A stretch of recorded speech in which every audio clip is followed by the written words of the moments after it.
Bien, bonjour à tous. Merci d'être avec nous. Nous sommes vendredi 26, c'est déjà leur week-end. On espère qu'il sera meilleur que le week-end dernier. En tout cas, on ne souhaite pas de violence, on souhaite un peu d'apaisement. Justement, sur l'actualité, c'est CAPES qui signale qu'il y a beaucoup de difficultés à distribuer l'eau. C'est les titres de l'actualité. Et Olivier Félix s'est rendu sur place. Est-ce que les points 3 vont manquer d'eau de CAPES? C'est la bonne question qu'il faut se poser, puisque aujourd'hui, les camions de CAPES ne peuvent pas surmonter les barrages. Et aux Caraïbes, le test PCR rétabli et l'impact sur les mobilisations et sur les vols, il fallait s'y attendre. Les choses vont encore bouger. Quand vous prendrez l'avion, il faudra un test PCR qui n'est valable maintenant que de 24 heures. Et sitôt arrivé, un nouveau test PCR pour repartir, ça va se compliquer pour les voyages. Taxi Boat, hier on en a parlé et c'est toujours d'actualité, le 110881, si vous voulez passer par la mer pour quitter Sainte-Rose. Je ne sais pas si encore c'est déjà utilisable dans la région de Basse-Terre, mais enfin on va se renseigner en faisant le 110881. Sinon, les négociations au niveau de l'essence aussi avec l'UTPP, UGTG, ça a débuté. On fera le point sur ces négociations et surtout, on parlera de la réunion de crise qui s'est déroulée ce matin. Nous rencontrons avec les syndicats, c'était à la Cité des métiers. Est-ce que ça aboutira à quelque chose? Résultat des courses dans un instant avec ce sujet de Grégory Laps. On en parlera aussi avec Henri Angélique qui sera notre invité puisqu'il est président du SDIS. Sinon, nos invités, Yann Nanette, bonjour. Bonjour, M. Antonis. Il est déjà avec nous, il est conseiller municipal à la ville de Pointe-à-Pitre, il est délégué à la jeunesse et à l'insertion, il est chef d'entreprise et il a signé ce document de 6 pages qui circule depuis hier, cette lettre ouverte de la jeunesse. Joël Nankin, c'est un artiste peintre qu'on connaît bien, patriote, indépendantiste, mais aussi artiste en résistance. Il sera avec nous dans un instant parce qu'au niveau culturel, pour l'instant, on ne sait pas grand-chose de ce qui va se faire ou qui ne va pas se faire. Isabelle Faye, notre juriste spécialiste du droit du travail en vaccination, fera son intervention. Ça va s'appeler désormais Isabelle, c'est quoi cette affaire? Isabelle va nous dire c'est quoi l'affaire du vaccin, de la vaccination obligatoire. Et puis, comme je vous l'ai dit, Henri Angélique sera avec nous tout à l'heure. C'est le président de justice. Il a participé à la négociation ce matin. Et on saura réellement si les choses ont avancé. Voilà un peu le sommaire. Merci d'être avec nous jusqu'à 14h en Guadeloupe, en Martinique, en France. Sur les routes, la situation ne s'est pas beaucoup améliorée. Cap-Esther, la Cassavrie, c'est toujours bloqué. Sainte-Rose, la Boucan, idem. Margaya, débloqué, rebloqué, c'est le jeu de chat de la souris. Et aussi Montebello, la situation est toujours compliquée pour les gens qui viennent de Basse-Terre ou qui veulent atteindre la capitale. Voilà. Alors, Yann Nanette, merci d'être avec nous. Hier, un groupe de jeunes a signé une lettre ouverte. D'ailleurs, nous avons reçu à ce sujet Raphaël Lapin. J'ai envie de vous poser la question, puisque vous êtes conseiller municipal de Pointe-à-Pitre, délégué à la jeunesse et à l'insertion. La jeunesse pointoise vous a déçu, ou bien ce qui s'est passé la semaine dernière, quand vous avez vu des magasins éventrés, des incidents un peu partout, des barrages, du feu? Comment, en tant que conseiller municipal, vous avez réagi? Alors, tout d'abord, bonjour M. Antonis, merci de me recevoir aujourd'hui. Bonjour à la Guadeloupe, et je passe aussi d'ailleurs un gros mot d'encouragement, un grand mot d'encouragement à la famille Tintin qui a perdu aujourd'hui un de ses fils au Gosier. Donc je tiens juste déjà à les saluer, à leur dire de tenir fermement et que je crois en un monde meilleur après et que je leur souhaite de se retrouver un jour de l'autre côté. Alors la jeunesse pointoise m'a-t-elle déçu? Je ne dirais pas que c'est de la déception. Je dirais effectivement qu'il y a eu un effet de choc. Un effet d'incompréhension, oui, et je pense que c'est partagé par la majorité des élus, la majorité des citoyens, mais déçu, non, parce que je tiens quand même à dire que je doute que ce soit uniquement la jeunesse pointoise qui ait pu commettre ce type d'exaction, et aussi, c'est pas toute la jeunesse pointoise qui était dans ce phénomène de pillage, et puis qui dit que c'était uniquement d'ailleurs la jeunesse. Il faut être clair, je n'étais pas sur les lieux, effectivement, il y a eu des exactions. c'est en direction des jeunes que tous les coups partent, mais je n'étais pas sur les lieux pour constater. J'ai vu l'après-action. Je n'étais pas sur les lieux pendant l'action et j'aspire à la présomption d'innocence. J'aimerais juste te dire qu'autant qu'on parle de la jeunesse qui détruit, il faut aussi parler de la jeunesse qui construit. Il faut savoir que depuis les événements qui se sont produits malheureusement sur le territoire pointois, c'est beaucoup de jeunes pointois qui se sont mis au travail, qui ont décidé de se faire sans rien demander, de faire office de relais envers les conseillers municipaux que nous sommes sur le territoire de Pointe-à-Pitre, et ça donne bon espoir pour la suite. Il y a aussi, il faut rappeler que c'est un jeune qui a aidé cette famille à s'extirper de cette habitation feu à Pointe-à-Pitre. Oui. C'est encore un jeune. Alors de quelle jeunesse parle-t-on? Et identifions-la, et puis identifions surtout si ce sont vraiment que les jeunes. Donc voilà, non, il n'y a pas que des jeunes, ça, il faut dire. Voilà. Sur les barrages, on trouve toutes les catégories. Alors, Pointe-à-Pitre a été traumatisé. Le maire Harry Durmel l'a dit. C'est une ville qui est en difficulté déjà. C'est ajouter de la difficulté aux difficultés. Nous sommes d'accord. Nous savons quel est l'état de santé financière de la ville. Nous savons quel est l'état de moral des habitants de la ville par rapport à ces crises successives, qu'elles soient sanitaires, qu'elles soient économiques annoncées, qu'elles soient financières, qu'elles soient dans la gestion de l'urgence, dans la gestion du quotidien. Et c'est vrai qu'aujourd'hui, il y a un effet de traumatisme. Nous sommes d'accord, nous sommes clairs dessus. Et il faut aller un peu plus loin et se dire que cet effet de traumatisme n'est pas seulement chez les jeunes ou les personnes dans la force de l'âge, il est aussi chez les personnes âgées, il est aussi chez toute la population et pas que chez les Pointois. Ce qui s'est produit à Pointe-à-Pitre a eu des répercussions sur l'ensemble de la population guadeloupéenne. Oui, parce que ça s'est produit aussi à Basse-Terre, enfin de d'autres communes, et même maintenant c'est en Martinique que les choses se dégradent. Alors, vous êtes délégué à la jeunesse, de la jeunesse et à l'insertion. Alors, quelles sont vos fonctions réelles? Je dis concrètement, bon c'est un titre, mais au quotidien, qu'est-ce que vous faites en direction de cette jeunesse? Alors, en direction de cette jeunesse, M. Zandrounis, j'aimerais juste dire que la ville ayant vécu le passé qu'elle a vécu, il n'y a pas de service d'insertion au sein de la municipalité. En revanche, la délégation me permet de mener des actions concrètes. Par exemple, je suis aussi l'une de mes prérogatives est l'accompagnement des contrats civiques, des services civiques. Depuis la première session qui a eu lieu sous la mandature à laquelle je participe. Monsieur Durmel. Voilà, de Monsieur Durmel, Monsieur le maire. Effectivement, j'ai pu, avec les jeunes qui étaient volontaires, aller plus loin après le service civique. C'est-à-dire qu'une fois qu'ils ont cessé, qu'ils sont arrivés à terme de leur contrat, ils ont décidé de continuer avec moi, de continuer avec la municipalité pour se faire les relais de cette même municipalité dont nous parlons. Alors, quelles sont les actions concrètes? Eh bien, nous essayons de faire des jeunes des parties prenantes de toutes les décisions qui s'adressent à elles, en fait, de cette jeunesse. Comment se faire? Eh bien, par exemple, j'ai pris la tâche de Madame la présidente de la commission Affaires sociales, Madame Guyougou à Cap Excellence, et les jeunes aujourd'hui sur le territoire pointois sont désormais partie prenante et co-organisateurs de la journée du PLI. Le PLI, c'est le plan local d'insertion de l'emploi qui ouvrira bientôt ses portes sur le territoire de Cap Excellence. Eh bien, ces jeunes, ils sont dans les échanges, ils me font remonter leurs doléances, ce à quoi ils aspirent, et je fais remonter à Cap Excellence qui introduit ces mesures, notamment par le chèque de qualification, le chèque pour l'emploi, notamment aussi faire venir les institutions, les acteurs institutionnels du COQ pour l'emploi, leur permettre de se déplacer et de venir rencontrer ces jeunes.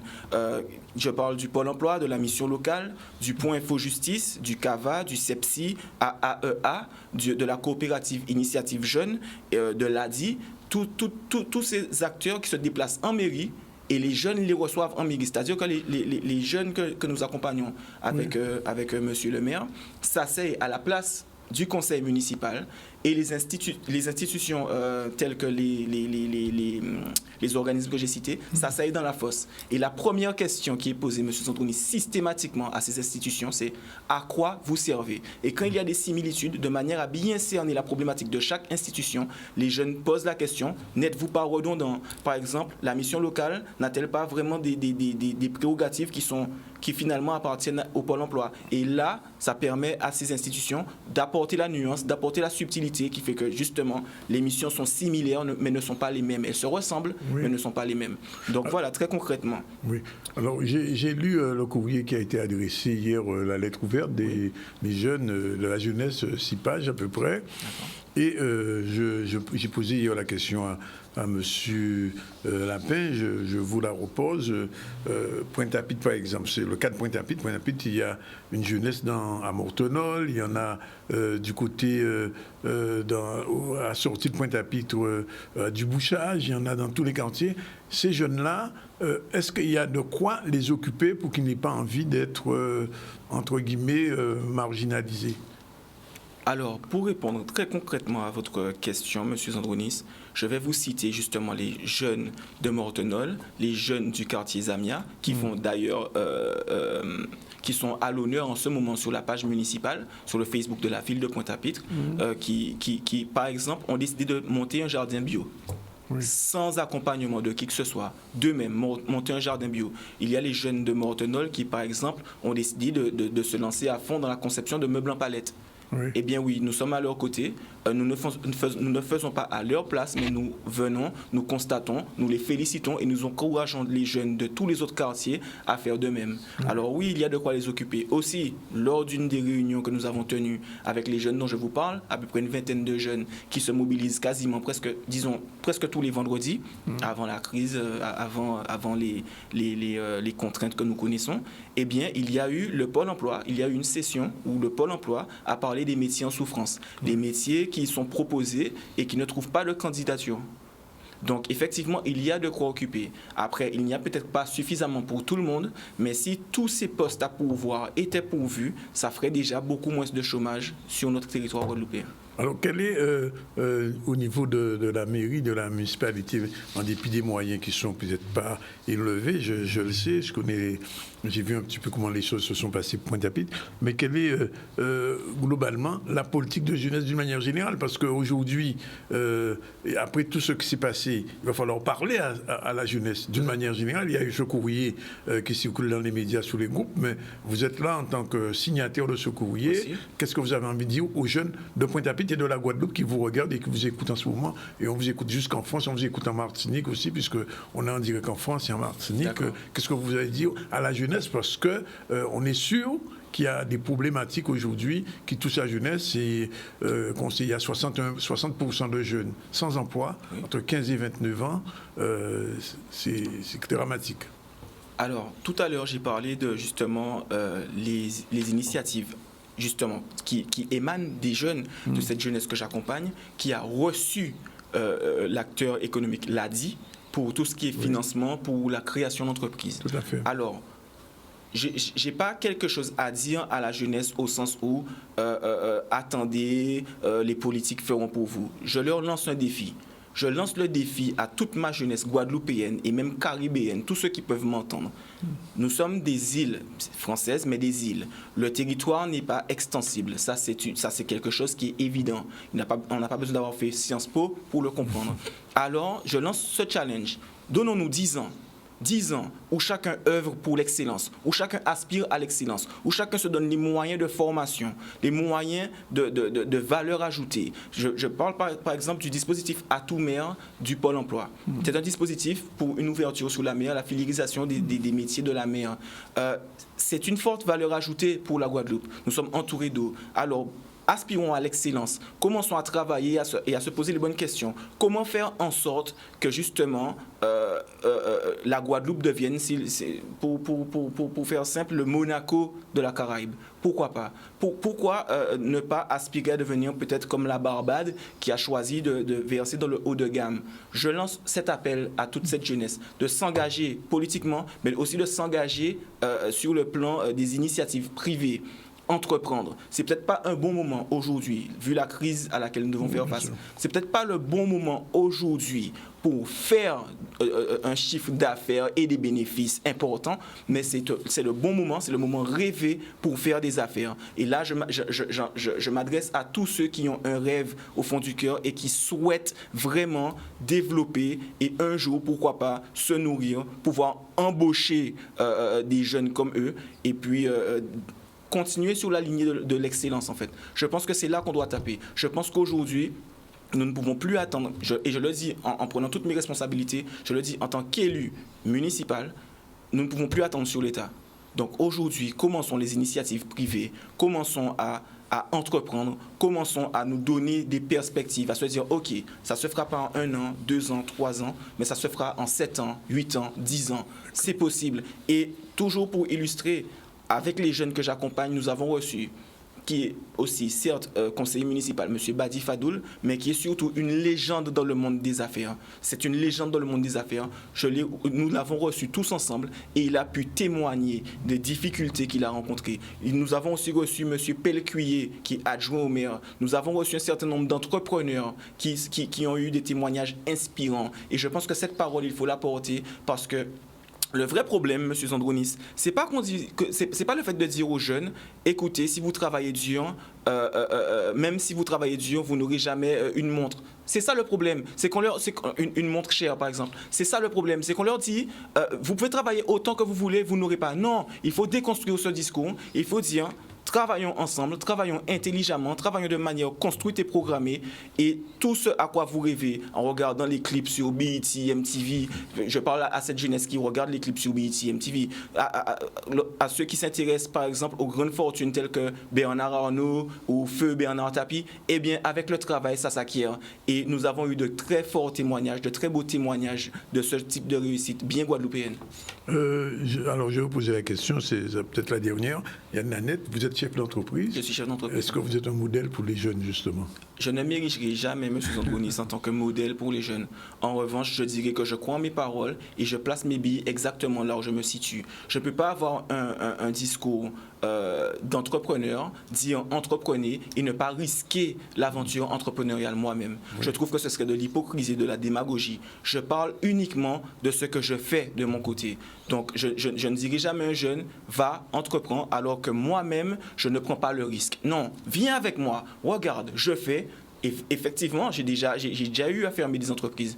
C'est une dure réalité. C'est la Guadeloupe, mais il y en a qui tiennent. D'accord. Il y en a qui tiennent. Bon, et si Dieu le veut, d'ici 10 ans, d'ici 20 ans, un jour, moi aussi, je pourrais témoigner de la même manière que M. Fadoul a pu le faire pour ces jeunes que j'accompagne. Ces belles paroles, on les a entendues, les jeunes l'ont entendu, les Guadeloupéens l'ont entendu, et au-delà même, on vous remercie en tout cas, M. Nanette, d'être venu nous dire tout ça. On va passer tout de suite à l'actualité. Le premier sujet, c'est sur le problème de la distribution d'eau, le l'eau en bouteille, avec la société CAPES qui a quelques difficultés au vu des barrages. Olivier Félix était sur place. Comme vous avez pu le voir, effectivement, il n'y a aucun problème de production puisque la ressource est très abondante. Mais compte tenu des barrages, on a des problèmes d'approvisionnement et pas seulement sur la Grande Terre, en particulier le Nord Grande Terre, mais même également le Nord Basse Terre, nous ne pouvons pas y accéder. Dès le début, on a essayé de livrer le maximum de magasins accessibles. Maintenant, comme vous le dites, Rivière des Pères ayant été débloquée, on peut aller un peu plus loin vers Baïf et livrer certains hypermarchés. Mais bien évidemment, l'eau étant une ressource la plus importante du corps humain, et vous savez mieux que moi qu'à la Guadeloupe, on a des problèmes de tours d'eau, on a des problèmes de coupure d'eau, on a des problèmes de qualité de l'eau, et nous essayons donc de livrer le maximum de Guadeloupéens dans la mesure où nous pouvons passer, bien évidemment. Et nous ne prenons pas le risque non plus de mettre en difficulté un chauffeur et son véhicule. S'il y a un barrage, et puis on ne passe pas au rebrousse-chemin.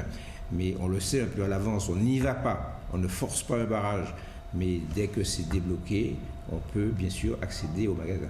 Le problème est de savoir à quel moment le barrage va être levé ou pas. Dès qu'un barrage est levé, on fait passer 1, 2, 3 camions de façon à approvisionner le supermarché ou le petit lolo d'en face.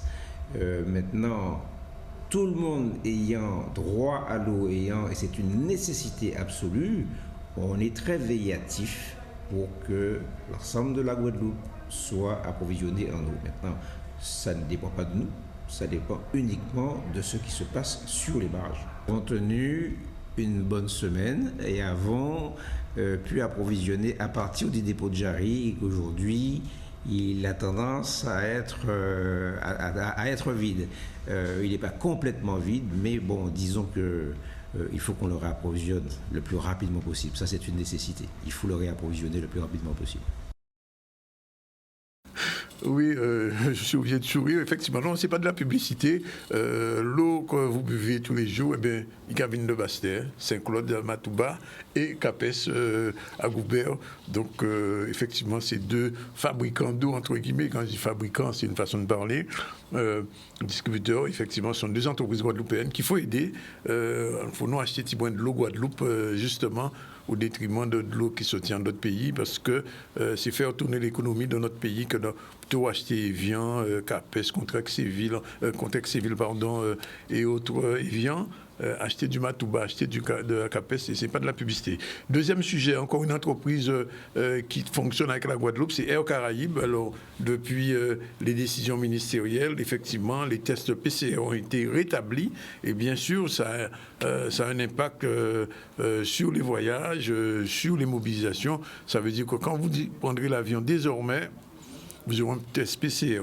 Sujet de Charlie Dagonia et de Stanley Manico. Oui, c'est vrai que depuis quelques jours, on constate une série d'annulations ou de reports.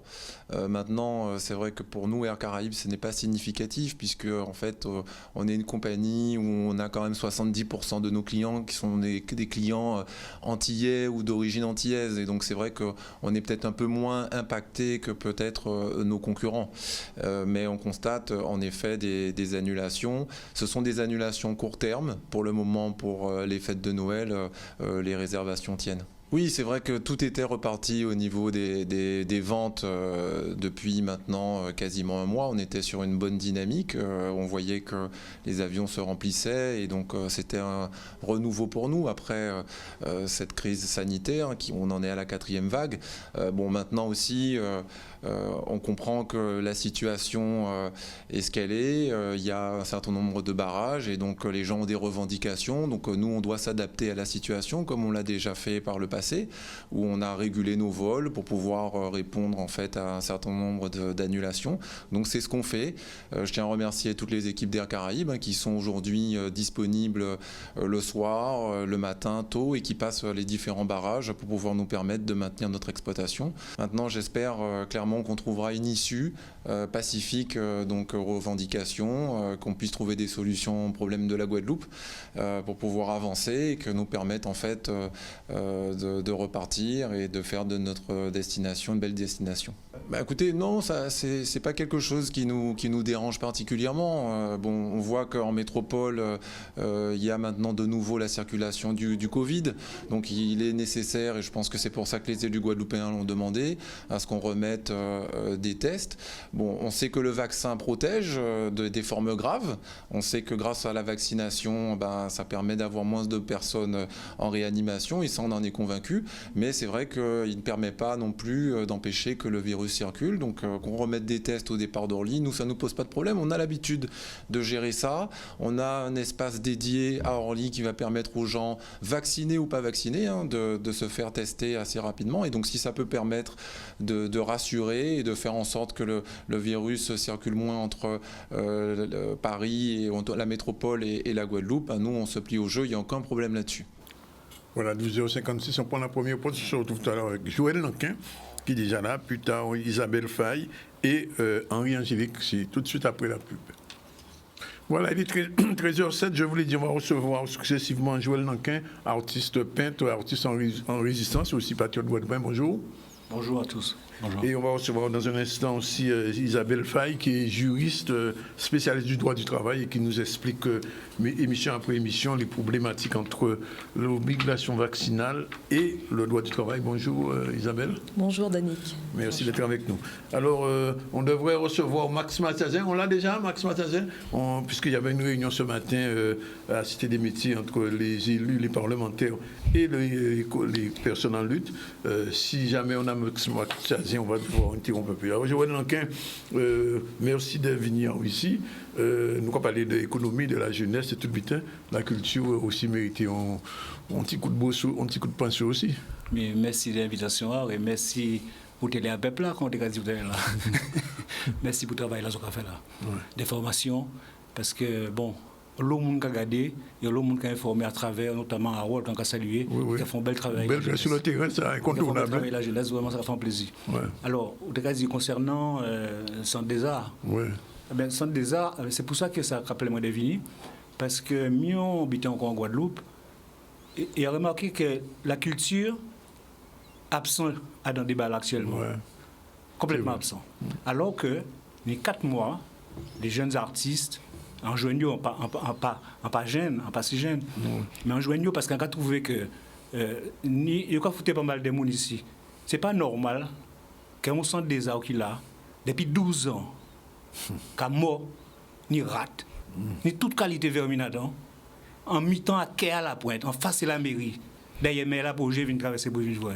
En plus. OK? On va profiter de moi de dire ça. Ça bien que si vous parlez là, c'est des jeunes qui n'ont plein d'ambition, ça bien. Mais il faut aussi qu'elles nous mettent les paroles avec les actes. Parce que qu'ils disent son but, c'est pas politique. Nous bisons ça. Et là où on voit la jeunesse là, dans la rue là, moi, j'ai une raison, jeunesse là. Et juste à dire. Parce que, à donc, on ne peut pas dire comme ça, que on centre des arts, par exemple, par exemple, moi, quand j'étais jeune, on est resté au centre des arts. On est capable pour être cours musique, pour rien l'argent. Ouais. Michel Chombo-Lamont est capable de cours peinture. Tenir Simon tous les vendredis, tous les samedis, tous les mercredis. OK? Tenir des salles de spectacle où nous recevons les plus grandes pointures du monde. Ouais, effectivement. C'est mythique. On peut dire qu'on voit Miles Davis là. Mais Miles Davis avant l'autre d'autres. Ouais. OK? Myriam Makeba, plein d'autres. Mais c'est pour dire que nous ne pouvons pas sa importance. Mais ça a une importance. C'est ça qui a construit la jeunesse. C'est ça qui a construit le peuple. Donc si la jeunesse la patine, qu'il il ne peut pas vivre ça, il ne peut pas créer. Parce que mensonge créateur dans tous les jours. C'est la création qui a fait que la jeunesse a épanoui et qui a bien avec elle-même. Donc nous ne pouvons pas mettre manger en bouche à eux et c'est fini. Ouais. Si nous voulons la paix, il faut nous la paix nous-mêmes. En disant nous, c'est-à-dire construire nous. Alors pourquoi qu'il y a encore l'air? C'est parce que en fait, les hommes politiques guadeloupéens, vraiment attristants. Parce que ils ont tous ces intellectuels.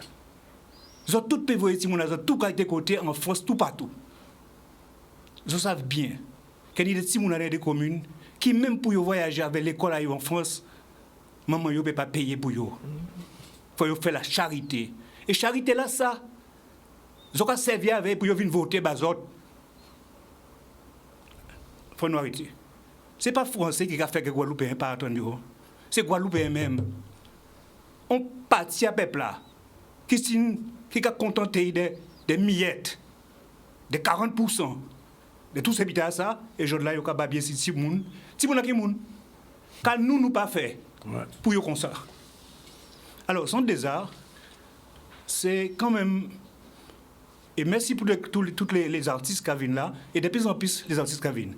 Et moi-même qui participé à ça, on peut dire que le Guadeloupéen qui a passé au Centre des Arts. Qui viennent voir Centre des Arts. Il n'y a pas de musique qui a allé. C'est peinture nous mettons en route là. Peinture tout partout. Là, les musiques, les gens viennent parce qu'il y a des musiques, mais là, c'est peinture qui signe. Nous avons nécessité ici de structurer le pays là, ça, de ça, les jeunes business pour épanouir. Pas seulement Centre des Arts, mais tout partout en Guadeloupe. Parce que là, nous sommes plus jeunes, nous des maisons de jeunes, nous des habitants où nous rencontrer nous entre nous. Ce n'est pas normal qu'il y ait une vide là, ça, au niveau de la culture en Guadeloupe. Et souvent, les gens qui sont dans les postes culturels, c'est les gens qui ne connaissent rien culture. Malheureusement. Voilà. Alors, en cas d'avoir une information peut-être autant de ça, on vous voit Richard au début de la semaine là, il dit moi ça que le projet AIO, pour poser une question à ce Centre des Arts, il dit un projet AIO, c'est de faire de Centre des Arts en lieu de résidence et de construire un nouveau centre côté station, la pointe là, à gare routière là. Il y a un autre but encore. C'est absence de dialogue. Pas moun parler avec nous dire. Je dis là que dit bité répéter tout sens, moun ni tout projet qui sorti en tout partout. Mais c'est parole. Moi à présent ramanda vrai. Pour ça moi en peu près tout là qui comprendre pas pour moi. Ouais. On commencé militant à 17 ans. Depuis à 17 ans, on a fait les mêmes constats que les jeunes qui ont fait aujourd'hui là. Sauf que, à l'époque, il y a une politisation. À l'époque, on était politisé en termes d'organisation politique. D'accord? Nous, les jeunes, c'est un mouvement à ce moment-là. Ça. Donc, nous comprenons dans quel système nous allons vivre grand bonheur. Parce que ce n'est pas en fatalité. Il faut bien comprendre qu'il y a un système. Avant la colonisation, c'était l'État qui était profité de la colonisation. Si vous avez besoin de faire l'argent, c'était ça. Après, ça y a eu la guerre, l'économique. Actuellement, nous colonisons par l'économie. Il faut bien comprendre ça. Le gouvernement là, il y aura qu'un lit. C'est tous ces gens qui ont appelé là, les viales collées, tous ces gens là. C'est eux qui ont qu'un pays là comme ça. Absolument. OK? Alors, il ne faut pas nous rigoler. Alors, ni des gens qui ont mal parlé de ces jeunes-là, autant ça paie plutôt. Paie. Parce que si on supporte un pays comme ça, on a marché sur nous comme ça, c'est pas normal. Nous nions politique justement en direct, nous quand rentrons en lien en AGV. Max Mathiazin, est-ce qu'il est là? Oui, Max Mathiazin. Bonjour. Bonjour Max, on passe à bonjour Dani, bonjour Canal 10, bonjour monsieur. C'est Joël Nankin qui est là, c'est un artiste qu'on connaît Joël Nankin bien. Alors ce Max, t'es Joël. Oui. Les amis l'école en moi. Les amis l'école en moi. D'accord. Mais nous faisons chimie différents, hein? Hein? Ouais, nous faisons chimie différents. Nous pas fait chimie différents. Ah oui.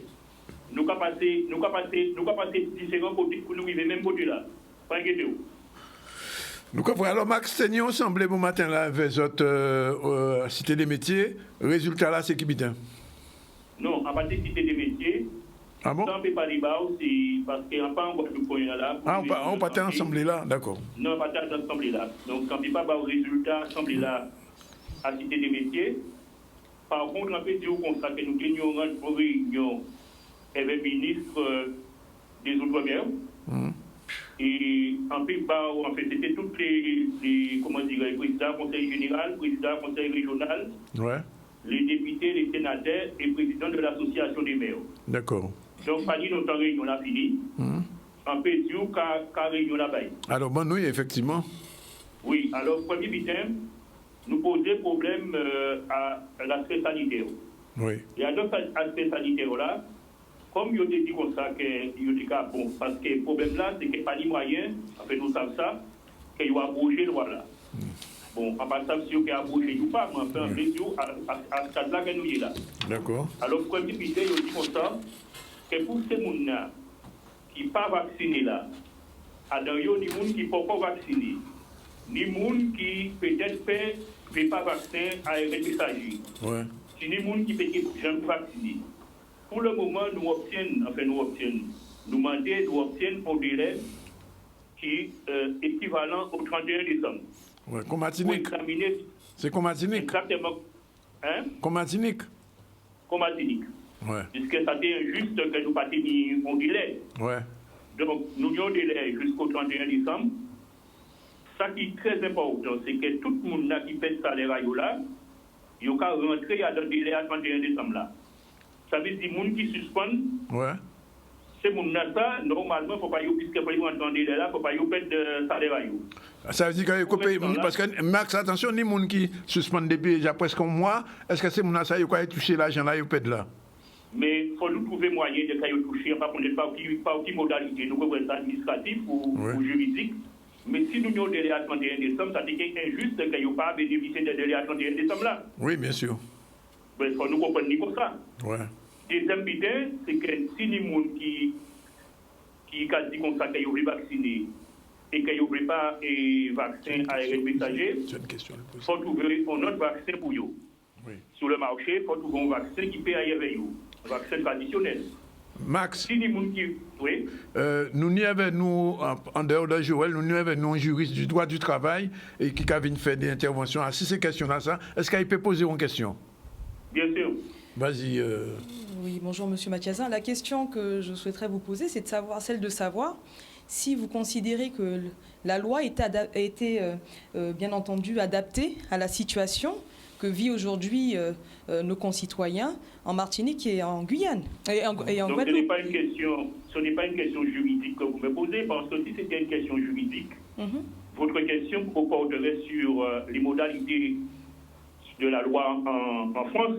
Oui. Nous sommes sous le régime de l'article 73 pour le moment. J'en ai parlé la semaine dernière. Vous êtes d'accord avec moi? Je suis d'accord, j'en ai justement parlé la semaine dernière. Je vous demande juste si vous considérez que le fait de repousser...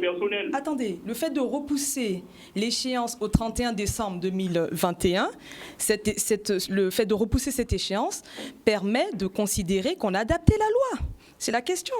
Est-ce que pour vous, la loi est adaptée?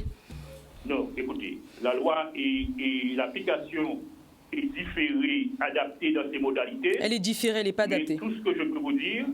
Vous avez donné le bon mot, elle est différée, elle n'est pas adaptée, Monsieur Mathiazin. La loi, je n'ai pas dit adaptée, je dis que c'est différé. Donc elle n'est pas adaptée? Non, mais je ne sais pas si la loi est adaptée ou pas, chacun a son opinion. Moi j'ai mon opinion là-dessus, vous avez votre opinion. C'est pas une opinion. Moi je pense que la question institutionnelle ou statutaire de la Guadeloupe doit se poser avec la population guadeloupéenne qui doit en débattre. Mais nous n'en sommes pas là pour le moment. Nous en serons là peut-être très prochainement. Donc il faut s'emparer de ces questions, et il faut également que la population puisse ouvrir un large débat pour savoir quelles institutions, quelles compétences, quel statut pour la Guadeloupe. Je peux vous donner mon opinion rapidement. Moi, je pense que adapter la loi aurait été de permettre au personnel de santé, aux professionnels aussi de santé, aux salariés, de pouvoir présenter un test PCR au lieu de leur imposer cette obligation vaccinale. C'est ça qu'on appelle une adaptation de la loi. Mais le fait de différer la loi n'est pas une adaptation. Donc attention aux mots. Je m'aperçois que vous n'avez pas suivi les débats parlementaires et vous êtes juriste. Je n'ai pas suivi les débats parlementaires. Non, vous n'avez pas suivi les débats parlementaires. Mais vous n'avez pas les bonnes définitions non plus de adapter et de différer.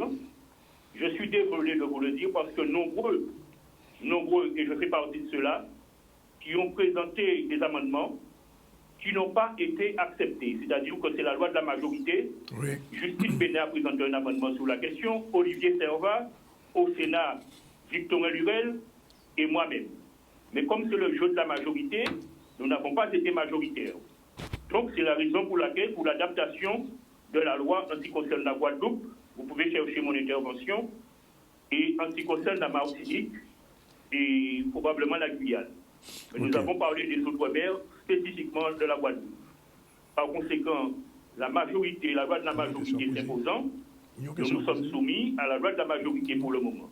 Alors, donc je vous le dis, oui. Oui, Max. Alors, on nous vient ainsi les décisions qui prennent, nous donnent point de vue ainsi ça, nous savons que tu as des amendements qui ne sont pas passés. Alors, quelles sont les décisions qui sont retenues? Deuxième groupe de décisions qui pris, à ce l'aspect, à ce conflit-là qui est en cours là. Oui.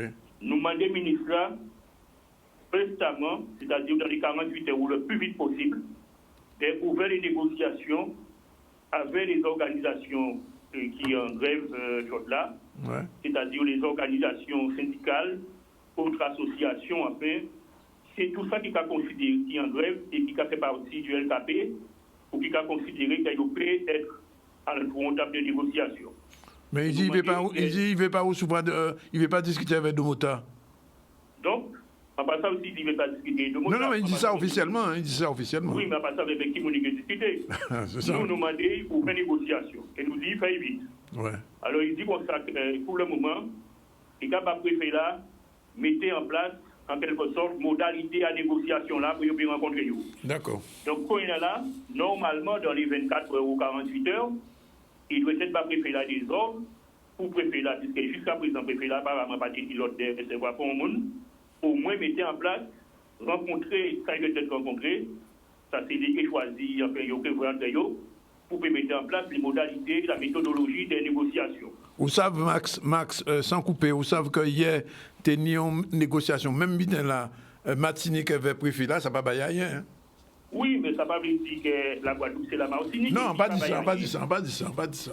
Il ne va pas y aller, il ne va pas y aller. Ouais. Mais nous, en disant comme ça, nous faisons remarquer que les Guadeloupéens, là, a typiqué grève, la jeunesse a d'un barrage, 70% de la population guadeloupéenne n'est pas vaccinée, et pas parce que par caprice, c'est parce que ça a représenté un bulletin qui est certainement culturel, en fait, tout ça nous voulons pas y avoir d'explication. Et nous dit, donc, il faut ouvrir des négociations, et comme le préfet l'a dit dans la réunion là, et bien, le préfet là, lors d'ouvrir des négociations, en tout cas rencontrer, mettre en place les moyens de la négociation. Dans les 48 heures, ou dit dans les 48 heures, Max? En tout cas, nous manier dans les 48 heures. Alors, on a pensé que ça y a eu. D'ailleurs, nous avons communiqué de presse qui est sorti tout à l'heure. Oui. Nous poser aussi problème à la jeunesse. Oui. Alors, il dit nous comme ça qu'il va nous répondre après, puisqu'il faut voir aussi bien les pressions à l'enseignement, la question des emplois aidés, puisque moi, j'ai été supprimer les emplois aidés. Ouais. Et qu'on ait la cabinet des emplois aidés, l'éducation. Et finalement, nous dit comme ça que nous évoquer la question institutionnelle, nous dit comme ça de toute façon, à part à la faveur d'un mouvement social, pour nous évoquer rapidement question institutionnelle pour la Guadeloupe, statutaire pour la Guadeloupe, peut-être faire l'objet en débat au sein même de la population guadeloupéenne, de manière tout à fait démocratique, pour nous choisir. D'accord. Max, qui t'a encore rentré en Guadeloupe? Eh bien, quand rentré en Guadeloupe, normalement, quand rentré le 1er décembre. Bon, ben, nous avons l'occasion de vous souvoir en direct, ou quoi dans les prochaines négociations qui sont prévues? Mais pas ça, puisque pour le moment, comment dire, on pas être là pour des raisons indépendantes des volontés, on ne peut pas être dans le département là. Ouais. On ne peut pas être en Guadeloupe, mais on ne peut pas être en pays en moins. En cas de très près, ça qui a fait. Et à part faute à moi, par là, mais depuis en Képé, en 43 en Guadeloupe. Ok, Max, ben, nous disons merci de nous toutes ces informations-là. Joël là toujours. Oui. Oui, Joël là. Oui, là. Pas oublier aussi tous ses amis. Non, toujours. Quelquefois, et nous connaissons. On pas mélanger les choses. Voilà. Ok. Donc, nous connaissons Guadeloupe. Nous connaissons Guadeloupe pour nous discuter. Ok, Max, ben, nous disons merci pour ces informations. Au revoir, madame la juriste. Au revoir, monsieur le député. Mais sans en visio quand même avant parti. C'est comme ça constate, en temps visio quand même avant parti. C'est qu'en son, en cas regarder attentivement tout ça qui a passé. Depuis que, bon, déjà, il faut que ça t'est arrivé pour que les élus guadeloupéens, quand ils lèvent un seul coup et qu'ils pensent à tout ça, à la jeunesse, à tout ça qui était fait avant. Mais c'est ça qu'on a reproché aux autres, c'est de ne pas anticiper, de ne pas avoir une vision pour payer aux autres. C'est ça qu'on a reproché aux autres. Chaque monde n'a pas la même vision là. Non, mais avec une vision par rapport à l'autre là, c'est-à-dire que les autres pays ont fait des propositions aux autres et non pas attendre que l'autre là impose qu'un député est fait. Non, nous avons fait des propositions, c'est qu'on ne va pas suivre. On ne pas suivre. On ne pas suivre. Ok, Max, quel est fort? Mais moi, quand tu vous le Quel est fort? Ok, merci, Max. Ok. Joël, avant nous bouter, bon, enfin, on a les discussions qui, ça il dit là, pas rien sur la culture. Mais non, mais de tout ça a une préoccupation à ces gens ça parce que regardez, nous plus préparés qui nous préparent galantes. Ouais. Oui, n'est-ce pas, Isabelle? Donc les gens bizarres, ils n'auraient pas ri. Ouais. C'est tout. Malheureusement. Ouais. Les artistes en résistance, je crois, continuent de toute façon. Oui, de toute façon. Et nous commandons des peuples vraiment, et puis les autres artistes aussi qui ont pensé effectivement quelque chose de la justice. Parce que moi, en son plasticien, en exposé en question de façon internationale, en une chance des pépatis. Ici en Guadeloupe, en pays en moins, pas dit un seul côté public pour moi faire une exposition. Ouais. Je peux inviter à m'exposer à Barbade, à Trinidad, Dominique. On pas foutu inviter aux amis, on frère, l'autre côté la ville d'exposer à Casamoué, pas ni côté. Ouais. C'est pour ça qu'on organise moins à Casamoué, à l'atelier en moins, en montant atelier en moins, bon, en TP fait en fait. Mais comment on ne dit pas pour moi, on dit ça. On travaille tout le temps avec la jeunesse. Là où on va faire formation pour la jeunesse, bon, disons 8 ans. Là où on va faire formation pour la jeunesse, il y a bon jeune 4 mois ou 5 mois de formation. Formation là, ça, il n'y a pas à poser de questions qu'est-ce qu'il fait avec après. C'est des sortes de formations véglage. Ou quoi faire 4 mois. Alors, en cas de c'est beaucoup de fois, mais il y a mais non, non, 400 € par mois, là, on a une poignée. Ouais. C'est tout. Mais on va avec ça.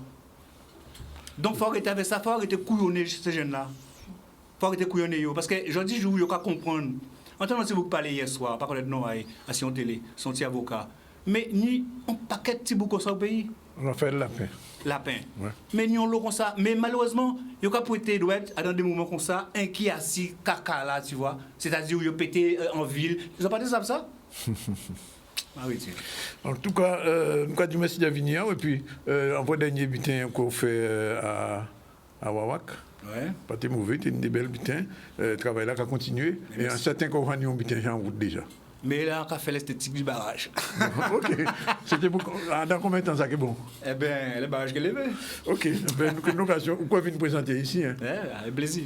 Pas de problème. 13h28, nous allons prendre une deuxième pause là. Et puis nous allons retrouver tout à l'heure avec Isabelle pour nous parler justement de droits et de vaccination. Isabelle qui rectifie le député là, parce que le député là dit qu'il n'est pas assuré rien. Ce n'est pas le cas. À tout de suite. Merci. Voilà, il est 13h34. Je vous l'ai dit, on va recevoir dans un instant Henri Angélique. Bonjour. Qu'on devait recevoir depuis hier, mais ça tombe bien, puisque vous étiez à la dernière négociation. Tout à fait, oui. On fera le point tout à l'heure. Et puis, on revient avec notre juriste spécialiste du droit du travail, Isabelle. C'est quoi cette affaire, Isabelle?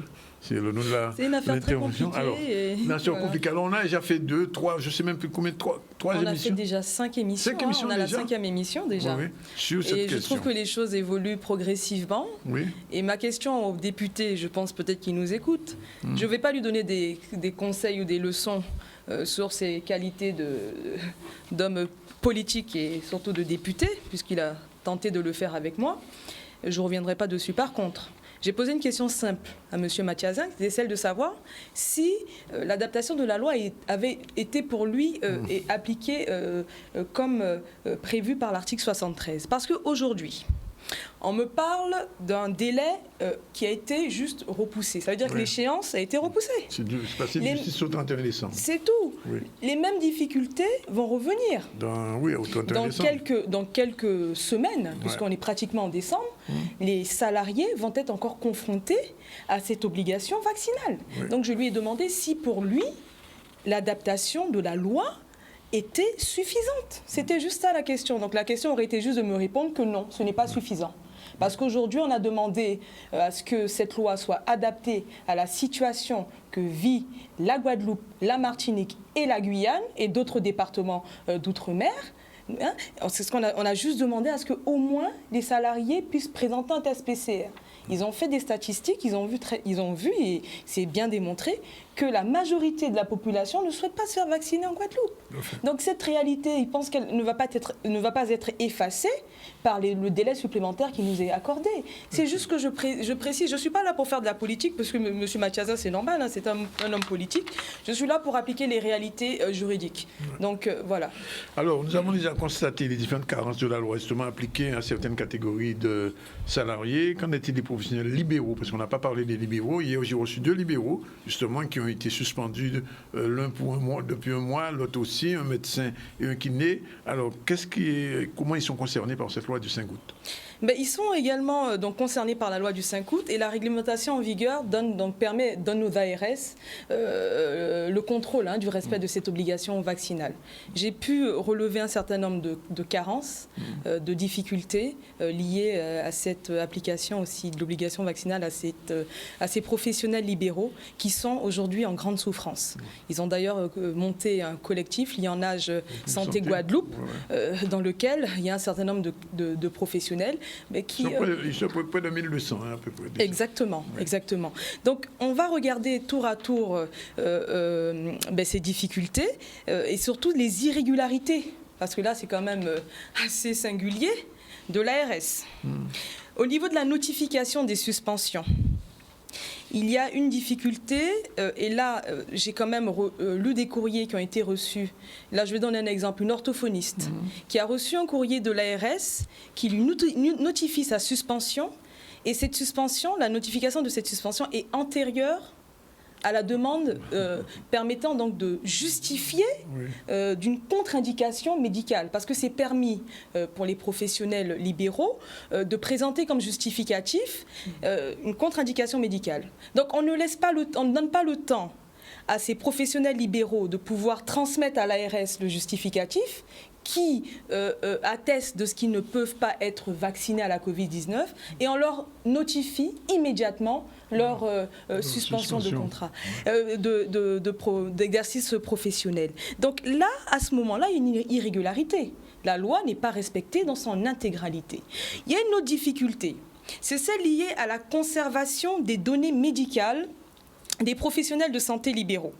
Dans les courriers de l'ARS, il est indiqué que les données, donc c'est-à-dire la preuve de la vaccination, va être transmise aux ARS et vont être détruites au bout d'un certain temps. C'était normalement au bout à la date du 15 novembre 2021. Et ces données n'ont toujours pas été détruites, puisque l'ARS continue à vérifier si les professionnels de santé sont vaccinés. D'accord. Donc, autre difficulté. On a une difficulté qui, là, est très, très, très criante. C'est la difficulté liée donc, aux maladies rares. Les nouveaux formulaires donc, qui permettent aux professionnels de santé d'attester de leur contre-indication vaccinale permet aux professionnels de santé de cocher une case où ils précisent qu'ils ont une maladie rare. Mais cette recommandation doit être établie donc, par un centre de référence en maladies rares. Il n'y en a pas en Guadeloupe. Comment est-ce que les professionnels de santé qui sont confrontés aux maladies rares peuvent apporter ce type de justification? Alors, dans ces cas-là, pour les ordres professionnels des médecins ou des pharmaciens ou des kinés, etc., quel est le rôle effectivement dans ce cas de figure? Finalement, c'est simple, hein, l'ARS a un rôle de contrôle. L'ARS a un rôle de contrôle qui lui permet, entre guillemets, de suspendre les professionnels. Oui. Dans le cas des professionnels libéraux, les ARS transmettent à l'ordre professionnel l'avis de suspension. Et c'est l'ordre qui est chargé de prendre une sanction à l'encontre des professionnels. Aucune précision. Ah non, c'est pas l'ARS, c'est l'ordre normalement qui est chargé soit de radier le professionnel, ce qui est normal, ou alors de lui interdire d'exercer sa profession. Donc la sanction, finalement, il n'y a aucune précision sur la sanction définitive. Donc voilà des professionnels de santé qui aujourd'hui reçoivent des courriers de l'ARS et je vous le dis, il y a des irrégularités. Il y a des irrégularités au niveau de la notification de ces suspensions. Et autre difficulté, la transmission aux ordres, jusqu'à présent, il y a des professionnels de santé pour lesquels aucune transmission n'a été réalisée. D'accord, alors, quelles solutions peuvent être envisagées donc, pour éviter de suspendre les contrats de travail des salariés ou de leur interdire leur activité professionnelle? Parce que hier, les deux salariés, les deux libéraux qui étaient là, m'ont dit qu'ils risquent même d'être radiés définitivement. Ils risquent d'être radiés, mais après, là, comme je le disais, ça dépendra de la décision de leur ordre professionnel. On avait parlé la semaine dernière, justement. J'avais noté que le préfet disait il n'y a pas de possibilité d'adapter la loi au niveau de la Guadeloupe. Donc on a sorti notre article 73, on l'a regardé, on l'a explicité. Comme je le précisais tout à l'heure, l'adaptation de la loi aurait permis pour moi à des professionnels de présenter, comme tout le monde le demande aujourd'hui, un test PCR. Autre solution, possibilité aussi d'organiser un roulement des salariés. Entre les salariés qui sont vaccinés et les non vaccinés, pour éviter de suspendre ces contrats. C'est-à-dire que le salarié qui est vacciné, au moment où il y a peut-être un contact avec une personne vulnérable, trouver un roulement. Donc accompagner le chef d'entreprise, accompagner l'employeur à mettre en place ce type d'action. Voilà, c'est là qu'on parle d'adaptation de la loi. Mais là, on ne parle que d'un délai qui a juste été prolongé. Je pense que c'est ce que je disais la dernière fois, il faut rester quand même dans la réalité. Il faut apporter à ce texte sa réalité et ses carences au niveau juridique et les relever et ne pas avoir peur de dire qu'aujourd'hui, l'adaptation qui est appliquée et qui permet de repousser le délai, cette adaptation n'est pas suffisante. Et on le verra dans peu de temps, parce que le délai ne va faire que permettre, disons, Ce qui est très intéressant parce que ça va au moins calmer les esprits, mais ça ne fait que repousser. Ça ne règle pas le problème. Voilà, ça ne règle pas le problème. Il reste l'abrogation de la loi éventuelle. Comment ? L'abrogation de la loi. L'abrogation de la loi. Et de toutes les manières, on va aller dans le domaine purement juridique et je reprendrai cette analyse. Voilà une loi du 5 août 2021 qui suspend les salariés. Mais la relation contractuelle continue à s'exécuter. Oui. Il était prévu que cette loi s'applique jusqu'au 15 novembre. Oui. Donc, à compter du 15 novembre 2021, c'est-à-dire à minuit, Oui. 16 novembre, cette loi, Non, elle est sans effet. normalement, est sans effet, puisque la loi précise que le salarié est suspendu sans prévoir de sanctions finales. On doit obligatoirement se retourner vers les dispositions légales. Donc je demande à tout le monde de porter son regard vers le Code du travail, qu'on tourne tous nos regards vers le Code du travail et de regarder les dispositions qui y figurent. Il n'est pas possible de suspendre un salarié sans délai. Et pour le moment, les salariés sont suspendus sans délai, puisque au 15 novembre, la loi était censée s'appliquer jusqu'à cette date. Et au jour d'aujourd'hui, la loi continue à s'appliquer puisqu'il y a des suspensions qui sont encore prononcées. Voilà, donc la réalité politique n'est pas la réalité ni sociale ni juridique. Il reste que de toute façon la guerre contre la loi va continuer, puisque si le Code du travail prend le relais, normalement, à partir du 15 novembre, normalement tout devait être réglé. La guerre est effectivement contre la loi. Et nous demandons officiellement le rétablissement de la paix par l'instauration d'une vérité et d'une honnêteté juridique. C'est ce qu'on demande. Voilà. Alors, est-ce qu'il y a un bilan qui est possible des dernières décisions rendues dans le cadre même des suspensions ? Alors, il y a eu quand même pas mal de décisions. Pour être tout à fait clair et transparente, il y a pas mal de décisions, bien entendu, parce que ce sont des demandes adressées au tribunal administratif en référé liberté au référé suspension qui ont été bien entendu rejetées. C'était l'échec, mais il faut savoir que ce type de dossier se traite aussi au fond et plus singulièrement de cette manière. Alors, il y a deux points à regarder quand même rapidement. L'absence d'atteinte grave à une liberté fondamentale et les congés de maladie. Alors oui, le congé maladie, comme je l'ai dit, tous les salariés, il y a des salariés qui ont été confrontés à ce type de suspension, qui ont été suspendus qui ont été en arrêt maladie avant l'entrée en vigueur de la loi. Oui. Il y a pas mal de tribunaux administratifs qui ont annulé ce type de suspension. La liberté fondamentale, pour le moment, n'a pas été reconnue officiellement. Donc, on ne peut pas forcément aller sur ce volet-là. Je voulais juste aussi préciser pour les professionnels de santé libéraux, s'il y a des orthophonistes qui m'entendent aujourd'hui, une autre difficulté. L'ARS précise dans ses courriers adressés aux orthophonistes qu'elle transmettra donc leur dossier à leur ordre. Eh bien, les orthophonistes n'ont pas d'ordre. Voilà. Oui, non, mais vous voyez, en fait, c'est-à-dire que le problème aujourd'hui, c'est-à-dire que l'ARS envoie des courriers types avec plein d'erreurs. Ouais. Parce que ce que je disais au tout début, c'est très grave. Ils suspendent les professionnels avant de leur permettre, de leur donner la possibilité de justifier du fait qu'ils ne peuvent pas se faire vacciner. D'accord. Voilà. Ok, Isabelle. La semaine prochaine, on verra quoi ? La semaine prochaine, alors on va rester dans l'actualité toujours, mais je serai... finalement, je vous ai adopté, vous m'avez adopté, je ne sais pas comment je peux dire. Les deux. Voilà, parce que je vais commenter très régulièrement l'actualité juridique. D'accord. Et là, pour le moment, on est sur un sujet qui nous fait nous poser énormément de questions et qui, moi, je souhaite surtout qu'on puisse échanger, qu'il y ait un dialogue constructif et non à se renvoyer la balle. Ce n'est pas ce qu'on demande aujourd'hui. On demande à ce que le problème soit réglé définitivement et pas qu'il soit repoussé à des échéances qui sont assez proches d'ailleurs finalement. On y reviendra. Merci en tout cas Isabelle pour cette intervention. On se retourne tout de suite encore une autre problématique, puisque Henri Angélique, c'est le président du SDIS, service incendie et d'intervention de secours.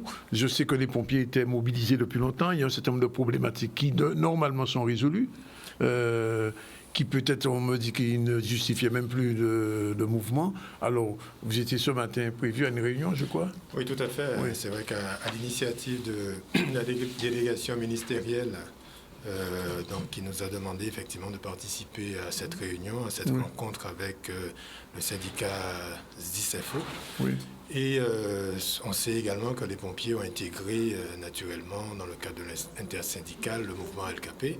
Et donc, effectivement, la rencontre s'est faite avec la délégation LKP, oui. Effectivement. Oui. Il se trouve que c'est une rencontre qui a été de très courte durée, puisque naturellement, la mission qui est en Guadeloupe spécialisée pour les questions relatives aux SDIS. Aux SDIS, simplement. Tout simplement. Et pas élargi. Et donc voilà, et ils ont signifié qu'ils n'avaient pas mandat pour discuter des autres points qui étaient évoqués. C'est un peu dommage puisque, comme vous le disiez tout à l'heure, nous nous sommes, entre guillemets, attachés à faire en sorte que tous les points de revendication qui étaient, comme je le dis et je le répète, qui étaient légitimes concernant les pompiers, eh bien, soient éventuellement évoqués, éludés, ou en tout cas, il fallait trouver des solutions rapidement. Moi, je leur ai dit dès le départ que je reste sur la mission que m'a dévolue le président Losbar. Et ensuite, que le président Courtois a confirmé, la logique, c'était de tout faire pour que tout se passe bien au SDIS, mais également dans toutes les structures qui sont sous la responsabilité du conseil départemental. Nous sommes dans le cadre de cette mission et l'ouverture du dialogue est faite dès le départ. Et c'est un peu dommage, puisque à la limite, je regrette même que la rencontre n'ait pas été plus longue ce matin, puisque je crois savoir que la délégation ministérielle est venue avec des solutions encore plus concrètes pour nous permettre effectivement d'avoir une avancée sérieuse au niveau des différents SDIS, parce que, M. Zandronis, il y a une chose qui est certaine, mais c'est un peu partout en Guadeloupe, on a des failles un peu partout, on a des insuffisances un peu partout. C'est lié peut-être à ce que nous sommes, mais il n'empêche que des questions qui sont évoquées au niveau du SDIS par les sapeurs-pompiers, on n'a pas besoin de courir partout pour se rendre compte qu'il y a une certaine vérité. Donc, quand ils réclament des moyens, du matériel, oui. Donc, c'est à nous aussi de trouver les voies et moyens pour qu'ils soient dans la plénitude de leur action. Et si, en plus, cette délégation ministérielle pouvait renchérir encore plus que ce que nous pouvons faire nous-mêmes au niveau du conseil d'administration, et là, je pense à la tâche ardue que Daniel Minacci, Adrien Baron, Marie-Evelyne Ponchateau et Fred Goubin, qui font partie du bureau du conseil d'administration, eh bien, on s'attache justement à trouver les vraies solutions aux problématiques. On a cette crise sociale, j'ai envie de dire peut-être que ça met le doigt sur un problème latent. Donc, tant qu'à faire, trouvons les solutions, essayons, et je suis très heureux, je vous félicite en tout cas à Canadis et dans le cadre de votre émission, M. Zandronis, d'avoir des juristes qui peuvent évoquer la question du droit, puisque on a beau dire, c'est pas WhatsApp, c'est pas les réseaux sociaux qui expliquent le droit. Absolument. Ce sont des spécialistes, qui plus est des Antillais, des Guadeloupéens, qui arrivent à donner une sorte de dimension à la portée juridique, parce que le droit en France, il faut qu'il traverse la mer et ensuite qu'on vienne l'appliquer. Là, on parle de spécificité. Et ça, même le droit européen a prévu que nos spécificités soient reconnues. Article 180. Et c'est ça la problématique, c'est que le gouvernement a du mal à saisir que dans leur politique, la Guadeloupe, c'est la France, mais la Guadeloupe, c'est d'abord la Guadeloupe. Et nos réalités ne sont pas nécessairement... et on a la preuve concrète en ce moment en France, je le disais hier. La pandémie est en train de remonter en France. Pourquoi? Parce qu'il fait plus froid. Absolument. Et ici, je ne dis pas qu'on n'aura pas une 5e vague, parce que, bon, de toute manière, il n'y arrive pas avion. mais ce n'est pas le climat d'aujourd'hui qui favorise la montée en puissance de la 5e vague. On l'a dit, on le répète, il faut qu'on soit clair avec les Guadeloupéens, c'est une vraie maladie. Oui. Ça, il ne faut pas qu'on se dise, c'est Bita, Ayo, etc. C'est une vraie maladie. Et c'est une pandémie. Tous ceux qui ont eu cette maladie savent exactement de quoi on parle. Mais ça, c'est clair. Et faisons en sorte que ça ne se propage pas plus que ça, surtout dans le contexte où on est aujourd'hui. Mais si on peut à la limite, écraser bita à ça, pas de bon problème. Ah ben oui, maintenant, trouvons les voies et moyens, et c'est à cela, et je tire mon chapeau aux Guadeloupéens quand même, parce qu'on a bien vu que les premiers jours, ça partait dans tous les sens.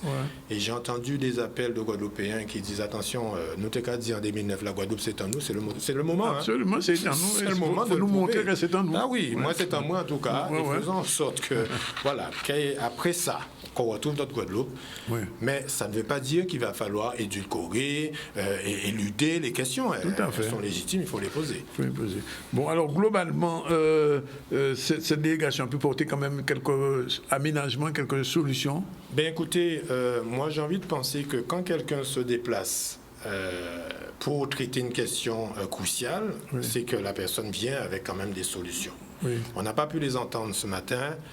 C'est vrai qu'il y avait une belle délégation du LKP. Ça prouve que quand même dans des questions comme ça, on peut être solidaire, quel que soit le côté. Donc si on reste dans cette logique-là, moi, je parie que, comme je le répète, il faut qu'on sorte par le... Il y aura une nouvelle réunion, donc. Oui, naturellement. Je pense que ça ne va pas rester à ce stade-là. Parce que je vous apporte une précision. On a eu M. Max Mathiazin qui a eu une réunion en France avec le ministre Le Cornu. Et il y a une réunion qui est prévue. Enfin, il a donné délégation au préfet pour recevoir le collectif. Absolument. Bon, alors, nous espérons que le préfet, là, voilà, ça a été ouvert portail. En général, on sait comment ça fonctionne. S'il y a une décision de rencontre, c'est que quelque part, il y a une amorce de solution. Oui, ils se rendent compte enfin, parce qu'il a fallu qu'on arrive à ce stade-là pour qu'enfin qu'on soit entendu. Alors, les pompiers, sous le PCR pour les pompiers, alors qu'est-ce qui est retenu? Ben, écoutez, c'est très simple. C'est dès le départ. Nous avions déjà dit, jusqu'au 15 novembre, qu'au niveau du SDIS, nous prenions en charge les tests. Ça voulait dire que nous, ce qu'on souhaitait, c'est que chaque sapeur-pompier devait garantir, en tout cas, un niveau de sécurité lorsqu'il prenait son service. Donc, nous étions déjà dans cette phase-là dès le départ. Et comme je leur ai toujours dit, dès l'instant que je reste dans le cadre des responsabilités qui sont les miennes, avec moi, il n'y a pas de souci. Il y a un moment où je ne pourrais rien faire, et ce moment-là, on l'avait daté, on l'avait acté, c'était le 15 novembre, parce que ça dépassait mes compétences. Dès l'instant que ça partait au niveau du national, moi, je suis un élu local, Guadeloupe, donc ce que je peux faire au niveau de mon territoire, je le fais. Au niveau de la compétence que j'ai au niveau du SDIS, quand je dis j'ai, j'entends le conseil d'administration que je représente, et avec, bien sûr, l'aval du conseil départemental et de son président. Donc, nous travaillons toujours de concert, je vous rassure, en permanence. Même avant de vous parler, je suis en lien étroit avec le président Courtois, de façon à vraiment qu'on soit d'accord sur les différentes avancées, et je crois qu'ils sont très soucieux de cela. D'accord. OK. Bon, ben écoutez, M. Angélique, on vous remercie. Puis on vous reverra probablement quand les choses, si cette fameuse grande réunion se fait et s'il y a d'autres avancées. Il est 13h55. On revient aux négociations sur l'essence, parce que là aussi, il y a des négociations entre l'UTPP et l'UGTG. Charlie Dagonia était sur place. On regarde son reportage avant de revenir sur la réunion de crise. À tout de suite. Après en suspension des conflits que nous avons enclenchés lundi 15 novembre, on a posé un certain point de revendication. Le président du GPSS proposait de nous rencontrer bon matin là, 9h30. Et bien évidemment, nous arrivons dans un état d'esprit à obtenir des solutions à les points de revendication. Nous discuter bien évidemment sur les points qui concernent les conventions en nous. Nous éplucher, nous faire l'entourage. Alors, il y a des garanties, effectivement, qu'il y a garant à la Convention qui a pas empêché de ne pas respecter la Convention.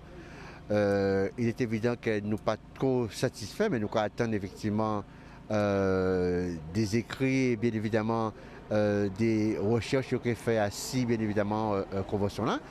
Donc, après nous passer à rester un point là qui était plus ou moins très léger à discuter, mais le point phare à la revendication-là, c'était Convention nous, que nous avons estimé qu'il y a un danger d'avoir les négociations pas faites tous les années à l'année. Donc, nous en garantit que bon, il a fait. Sauf que bon, si nous avons l'idée de penser qu'il peut exister, mais il faut garantir nous qu'il peut exister. Donc, à travers tout ça, nous sortis de là, nous ne sommes pas totalement satisfaits, puisque en convention, bien évidemment, là, vous retrouvez dans une situation où l'État prend en décision de fermer, c'est pour des raisons bien particulières. Mais nous pas de foi, nous pourrons voir nous prochainement.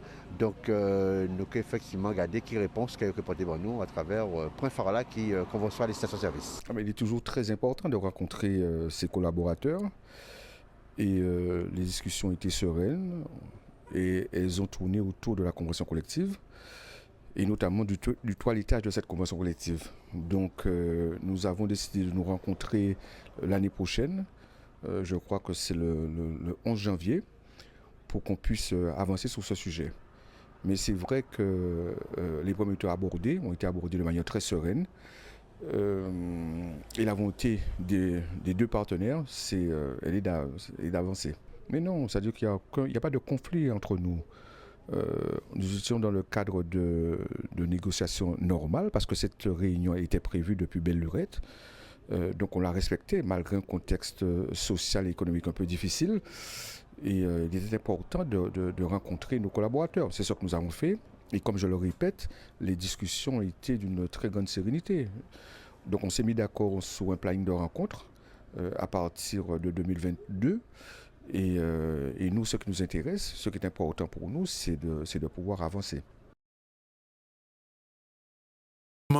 13h58, un dernier sujet d'actualité, on vient d'en parler, mais enfin il faut quand même voir ce qui a été dit, ce qui a été fait. Grégory était sur place, réunion de crise pour le SDIS, on a l'essentiel, mais enfin on va revenir quand même sur ce sujet, juste pour terminer en beauté. Oui, ils ont une délégation. Vous savez, lundi, les premiers ministres prennent la parole, ils disent qu'ils ont une délégation à la DG, à du ministère de l'Intérieur, c'est ça? C'est bien ça, le ministère de l'Intérieur, et Kevin Dissident. Alors, là, nous rencontrons ces messieurs, premier but de demander, est-ce qu'ils font un test PCR, est-ce qu'ils respectent quarantaine?